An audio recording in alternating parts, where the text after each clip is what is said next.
Burning stocks की बात करें सर, उससे पहले जो कल स्टॉक्स डिस्कस हुए थे उनमें से कोई ऐसा स्टॉक जिनमें कोई अपडेट आप शेयर करना चाहेंगे?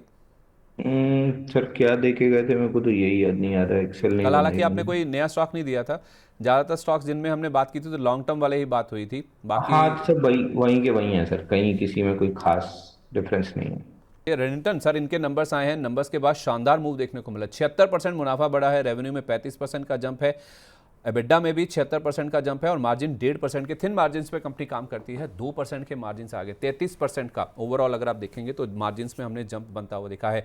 रेंटन में हमने कई बार बातचीत करी है सर, आपने दूर रहने की बात की है, आज जो नंबर्स आए हैं उसके बाद मूव बहुत ही शानदार है, थोड़ा सा फिजल आउट हुआ है, क्या इसमें और एक्सटेंड हो सकता है ये मूव? बिलीव कि ये स्ट्रेच कर सकता है, तो मैं आई would completely avoid this stock, मेरे को नहीं पसंद आता है। ऑफ लेट भी जब भी सवाल आए हैं मैं इससे बच के चला हूं, बट 280 का एक ब्रेकआउट था, 340 का लगभग टारगेट था। दैट बीइंग सेड,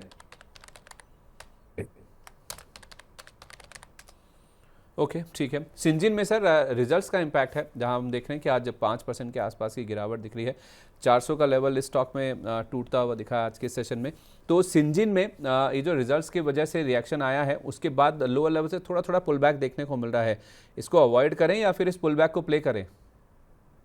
सर मैं पुल बैक नहीं प्ले करूंगा। आई वुड वेट कि ये आईपीओ कुछ सॉरी कुछ बेसिंग आउट पैटर्न बनाए और उसके बाद चलना स्टार्ट करे, तब मैं प्ले करना पसंद करूंगा। बट इस जोन में इस मूव पे आई एम नॉट इंटरेस्टेड, क्योंकि ऑफलेट करेक्शन काफी हार्ड रहा है इसका। लगभग आप देखिए नॉन स्टॉप 950 पे वो बनाया था डबल टॉप, वहां से गिरा 383 तक और उसी के आसपास चल रहा है, तो I would completely avoid this stock. ठीक है। मॉयल में क्या करें? मॉयल में भी रिजल्ट्स का इंपैक्ट है, 70% जो मुनाफा बढ़ा और 22.6% वाले मार्जिन 36.6% हो गए, उसको बाजार ने पसंद किया है। 300 के आसपास है, लेकिन सर मैं इसका हाई देख रहा था 404 रुपये 90 पैसे, तो उस हिसाब से अभी भी अपने हाई से करीब 25% नीचे ट्रेड कर रहा है, बावजूद इसके कि एक महीने में करीब 7% ये चल चुका है। 6 महीने के चार्ट पर देखेंगे तो अभी भी 20% नीचे है, मतलब कि अपने हाई से अगर आप देखेंगे तो 20-25% के आसपास का इसमें आपको डिस्काउंट नजर आएगा। क्या ये डिस्काउंट कवर हो जाएगा जिस तरह की अर्निंग्स आई हैं? सर वैसे ही मेरे को मॉइल नहीं पसंद है ये। आपका एमआरपीएल हो गया, चेन्नई पेट्रो हो गया, मॉइल हो गया, कोल इंडिया हो गया, अपसाइड कम डाउन साइड ज्यादा है, तो I would completely avoid them. अच्छा ठीक है, ओके। इसके साथ साथ कल सर केपीआईटी टेक की एक ब्लॉक डील हुई थी जिसमें एमआईटी ने 40 लाख शेयर बेचे थे, कुल मिला के 1.5% हिस्से का सौदा हुआ था 244 करोड़ रुपये में, और 3.11% स्टेक जून 2026 तक एमआईटी होल्ड करते हैं, जिसमें से करीब आधा 1.5% के आसपास का हिस्सा बेच दिया गया। और आज अगर आप देखेंगे तो जो रिएक्शन है वो काफ़ी शार्प देखने को मिल रहा है, वो आईटी की वजह से गिर रहे हैं ये शेयर या फिर इस ब्लॉक डील की वजह से? ये जो पैटर्न बना है आज, जो 600 का लेवल टूटा है, ये कुछ ज़्यादा नीचे और डाउनसाइड तो नहीं खोल रहा है स्टॉक के लिए? सर डाउन साइड तो खुलती हुई दिख रही है, हम रेगुलर बात करते आ रहे हैं कि बाइंग क्लाइमेक्स बनाए 431 तक का टारगेट मिलेगा। कल परसों शायद ये आई बिलीव रिजल्ट की वजह से कल मतलब हाँ कल अच्छी अपमूव दिया था, तब भी हम रिलक्टेंट थे क्योंकि 50 डे मूविंग एवरेज पे था, जो कि 45 डिग्री फॉलिंग था। आज 10 डे मूविंग एवरेज टेस्ट हो गया और जैसे ही 580 ब्रीच करेगा 431 की तरफ चल जाएगा। तो इसलिए कल भी मैंने कहा था कि डॉक्टर पर्ची पे लिख के दिया हो तो आईटी में देखिए, नहीं तो देखिए भी मत। बिल्कुल सही आप कह ही रहे हैं, लगातार मेंटेन कर ही रहे हैं इस बात को। अच्छा, इसके अलावा जिसमें अच्छा मूव आज दिख रहा है BKT sir, Balkrishna industries, numbers का इम्पैक्ट है, 6.5% की तेज़ी अभी भी है, वॉल्यूम्स बहुत शानदार है सर, बावजूद इसके कि ये 2200 रुपये का प्राइस है इसका, 909% का 15 दिन के हिसाब से देखें तो वॉल्यूम राइस है। तो बीकेटी में सीएट के नंबर अच्छे नहीं आए थे सर, वो कंपनी का मुनाफा 90-95% घट कर आया था, लेकिन इसके नंबर्स अच्छे आए हैं जिस वजह से मूव काफ़ी शार्प देखने को मिला है, थोड़ा सा हल्का हुआ है। क्या ये स्टॉक अब आउट परफॉर्म करता हुआ दिखेगा यहाँ से? नहीं सर, केवल डेड कैट बाउंस है 2360, इसके ऊपर जब तक क्लोजिंग बेसिस पे सस्टेनेबल मूव नहीं देता है तब तक स्टॉक में कुछ भी नहीं होने वाला। और ऑफलेट करेक्शन बहुत हाई हार्ड है, 3400 से 1900 तक का है, बहुत जल्दी तो रिवर्स नहीं करने वाला। ओके ठीक है, डेड कैट बाउंस है, इसमें आप फंसने की गलती ना कर लें। सिरमा एसजीएस सर, केन्स टेक्नोलॉजीज बहुत अच्छा मूव आया, अब सिरमा एसजीएस भी काफ़ी अच्छा चल रहा है, 5% का अप मूव है। सारा ही जो ईएमएस वाला प्ले है एक्टिव होता हुआ दिखा है। स्टार्ट हुआ था डिक्सन टेक से, जिसको हमने पहले भी डिस्कस किया था, अब बाकी स्टॉक्स भी थोड़ा कैचअप करते हुए दिख रहे हैं। ये जो सिरमा एसजीएस का मूव है ये और कितना आगे बढ़ सकता है? सर देखिए, सिरमा एससीएक्स हमेशा इस बीच में अगेंस्ट डिक्सन वगैरह अच्छा खासा अप मूव ही देते हुए दिखा है, जहाँ पे वहाँ पे बाइंग क्लाइमेक्स के बाद कंसोलिडेशन करेक्शन था। आज सिरमा में वापस 10-20 50 डे मूविंग एवरेज टेस्ट करने के बाद 10-20 डे मूविंग एवरेज के ऊपर सस्टेनेबल मूव मिला है। तो आज का लो 1364, अगर ये नहीं टूटता है तो ऑल टाइम हाई 1517 ये लेवल आराम से टेस्ट हो सकता है। ठीक है। वीटीएल वर्धमान टेक्सटाइल सर, क्योंकि टेक्सटाइल स्टॉक्स फिर से लाइमलाइट में आ गए। कल पीयूष गोयल साहब का जो बयान आया है इंडिया यूएस ट्रेड डील को लेकर कि वो कह रहे हैं कि समय पर जो पहला चरण है पूरा हो जाएगा।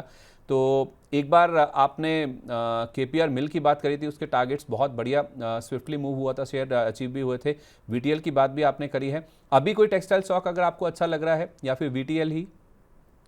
सर नहीं, अभी मैं टेक्सटाइल स्टॉक से थोड़ा सा दूर रहूंगा, इंक्लूडिंग वीटीएल, क्योंकि उसका रीजन फील्ड ब्रेकआउट है। तो I would wait for a while, मैं थोड़ा सा और डेवलपमेंट का वेट करूंगा। अगर प्रॉपरली डेवलप होता है ये सारे stock, then I would completely be interested, नहीं तो फिर मैं कंप्लीटली अवॉइड करके चलूंगा।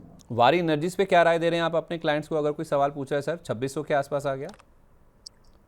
सर वारी एनर्जी पे तो हम अवॉइड ही की सलाह दे रहे हैं, क्योंकि स्टॉक नहीं उस हिसाब से परफॉर्म कर रहा है जैसा हम एक्सपेक्ट कर रहे थे। तो वारी एनर्जी मतलब जहां भी फील्ड ब्रेकआउट, बाइंग क्लाइमैक्स या हल्की सी क्लाइमेटिक मूव है, इस मार्केट में उन स्टॉक्स की पिटाई काफी तेजी से हो सकती है, या हो भी रही है। और कुछ कुछ में जैसे केपीआईटी एक आध दिन इधर उधर चल गया ऊपर, बट इवेंचुअली पिट रहे हैं। तो हम कंप्लीटली अवॉइड करके चलेंगे इन सारे काउंटर्स को, जिसमें इंक्लूडिंग वारी एनर्जीज। ठीक है। दो स्टॉक्स और देखिए सर, एक है सोना बीएलडब्ल्यू जिसमें आज काफ़ी अच्छा मूव है, और दूसरा है कल्याण ज्वेलर्स। कल्याण ज्वेलर्स हम पहले भी डिस्कस कर चुके हैं सर, आप कह रहे थे कि मुनाफा वसूली कीजिए इसमें 635 630 के रेंज में। आज 641 का लेवल भी आ गया, 641.90 का इसने नया 52 वीक हाई आज टच किया है। और दूसरा सोना बीएलडब्ल्यू प्रिसिशन, जिसने 745 रुपये 80 पैसे का 52 वीक हाई टच किया, अभी भी करीब 3-3.25% के आसपास का अप मूव है।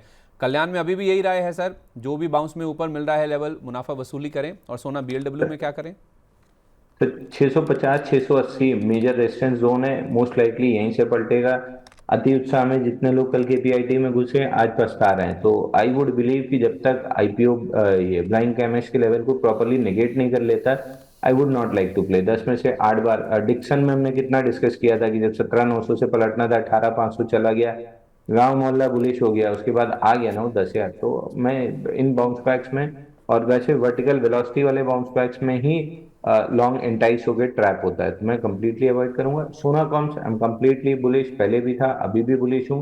मैं इसको ऊपर की तरफ देख रहा हूँ। आज भी फ्रेश ब्रेकआउट बना है 724 के ऊपर। इस लेट स्टेज में तो फिलहाल नहीं बाई करूंगा, लेकिन जिनके पास है 705 के स्टॉप लॉस से होल्ड करे रहिए। 705 के स्टॉप लॉस से आप इसको होल्ड कीजिए। डॉक्टर लाल सर, हमने पहले भी डिस्कस किया, आपने 2400 रुपये का टारगेट दिया था।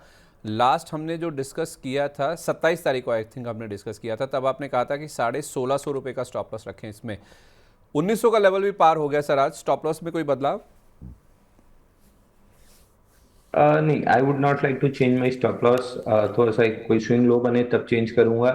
एग्रेसिवली अगर करना है तो 1780 कर सकते हैं, which is not very good stop loss. But अगर एग्रेसिवली ऊपर की तरफ मूव करना है तो इसके अलावा कोई लेवल नहीं दिखता। और लगभग 2050 के आसपास एक बार डिस्कस कर लेंगे। 2050 के आसपास इसको डिस्कस कर लीजिए। वैसे इवेंचुअल टारगेट 2400 का है, वो इंटैक्ट है ना सर अभी भी? बिल्कुल याद रखिएगा सर। ठीक है, याद तो मुझे 31 तारीख भी है सर जो आप लगातार बोलते रहे हैं। खैर, कल बात करेंगे 31 तारीख की। रेडिको खेतान में क्या करें सर? लिकर स्टॉक्स थोड़ा थोड़ा चलने शुरू हुए हैं फिर से। हालांकि जिम ब्रिवरीज को लेकर कल भी एक हमारे दर्शक है उनका सवाल आया था, उनके लेवल से काफ़ी नीचे आ गया। तो अब कोई ऐसा लिकर काउंटर, वैसे हमने यूबीएल यूएसएल डिस्कस किए हैं, आप लगातार बुलिश रहे हैं। यूबीएल पे आपने काफ़ी ऊपर 2200 रुपये के टारगेट भी दिए थे। तो रेडिको खेतान को कंसिडर करें या फिर वो यूबीएल के साथ ही रहें? सर देखिए, रेडिको खेतान अच्छा है, but again let stage momentum cycle में 1 2 3 तीसरे के बाद खराब हो जाता है। ये तीसरे के ब्रेकआउट को सस्टेन कर रहा है फिलहाल। 4258 जब तक नहीं टूट रहा है, हम मान के चल रहे हैं कि जो 4450 हमने डिस्कस किया था आ गया, में भी स्ट्रेच होकर 4750 तक चला जाए तो फ्रेश बाइंग नहीं करनी। फ्रेश बाइंग यूनाइटेड बेवरेजेस और यूबीएल, उनमें मतलब यूनाइटेड स्पिरिट, यूनाइटेड ग्रुप के दोनों स्टॉक में कर सकते हैं। ठीक है, फ्रेश बाइंग रेडिको के तान में ना करें, यूबीएल यूएसएल को ही कंसिडर करें। हिंद रेक्टिफाइज देखिए सर, हाईरेक्ट के नाम से इसका नया नाम हो गया अब ये। इनको सर यूएस से पहला ट्रैक्शन मोटर असेंबली को लेकर एक ऑर्डर मिला है, तो देखा जाए तो एक इनिशियल एंट्री होगी इनकी यूएस मार्केट्स में। तो रेलवे स्टॉक्स में कुछ कुछ थोड़ा थोड़ा मूवमेंट हमने देखा है पिछले कुछ दिनों में बनने लगा है। इस ऑर्डर की वजह से या फिर इस एंट्री की वजह से खुला तो ऊपर था लेकिन टिक नहीं पाया, क्या करें इसमें? सर हाईरेक्ट कंप्लाइंस की वजह से हम इस पे बात नहीं कर पाएंगे। लॉन्ग हो सकता है कंपनी के पास, मेरे पास, सबके पास, तो इस पे हम व्यू नहीं दे पाएंगे क्योंकि हमारी लॉन्ग पोजीशंस बनी हुई हैं। हम 1450 1500 तक के भाव देख रहे हैं। तो प्रोबेबली चल सकता है। स्टॉप लॉस हमारा 1216 रुपए का लगा हुआ है। ठीक है, ओके, परफेक्ट है। विक्रांत इंजीनियरिंग सर, इसमें क्या करें? क्योंकि आज एक खबर आई है, खबर तो अच्छी थी लेकिन इसमें जो रिएक्शन है सर वो नेगेटिव साइड पे देखने को मिला है। अरुणाचल प्रदेश में इन्होंने एक नया ट्रांसमिशन लाइन है जिसकी शुरुआत की है, जिसका इम्पैक्ट आज स्टॉक में देखने को मिला है। और जो नेगेटिव 2% के आसपास का रिएक्शन है उसमें अगर आप वजह ढूंढने की कोशिश करें तो आई थिंक इनका कुछ बाजार का उतार चढ़ाव भी है और कुछ ऑर्डर को लेकर भी कुछ आई थिंक दिक्कत हुई है। विक्रांत इंजीनियरिंग में क्या करना है सर? क्या आईपीओ बेस बन चुका है? सर देखिए,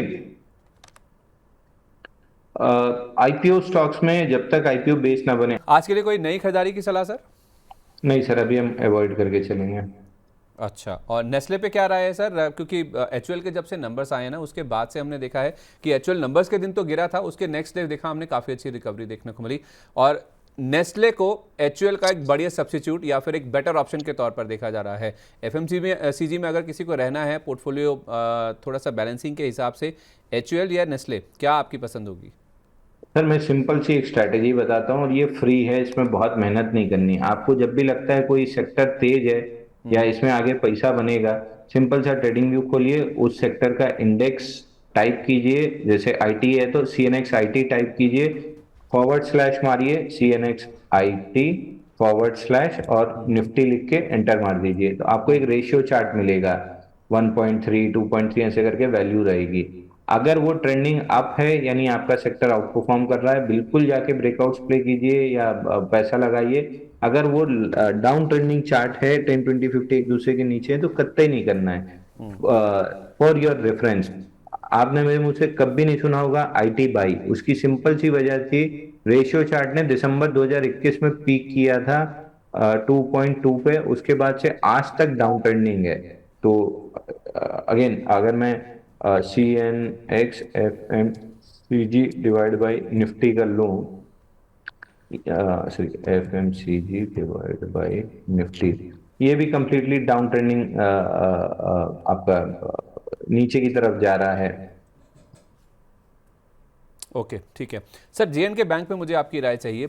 उनके लिए भी जो नहीं निकले हैं, आपके टारगेट आने के बाद भी 201 रुपये का इसने हाई टच किया था, 150 के आसपास, क्या दोबारा भी ट्राई किया जा सकता है इसको? नहीं सर, इसका जम्मू एंड कश्मीर का काम खत्म हो गया है। ओके, आईएफएल फाइनेंस में क्या राय देंगे सर? आईएफएल फाइनेंस में फिलहाल के लिए तो मेरे पास कोई ट्रेड नहीं है, और एनएससी का आईपीओ जिस हिसाब से मतलब अब अनाउंस हो चुका है, उसके बाद मेरे को नहीं लगता कि इसमें कोई मूव बनते हुए दिखेगा, तो मैं कंप्लीटली अवॉइड करूंगा कैपिटल मार्केट रिलेटेड स्टॉक्स को। बाकी इधर उधर कोई ब्रेकआउट बनता है तो जरूर प्ले किया जा सकता है, बट ओवरऑल ट्रेंड जो है सेक्टर का वो अभी फिलहाल के लिए करेक्टिव ट्रेंड में। आईएफएल में एक छोटा सा ब्रेकआउट 586 का बना है, 648 का टारगेट है।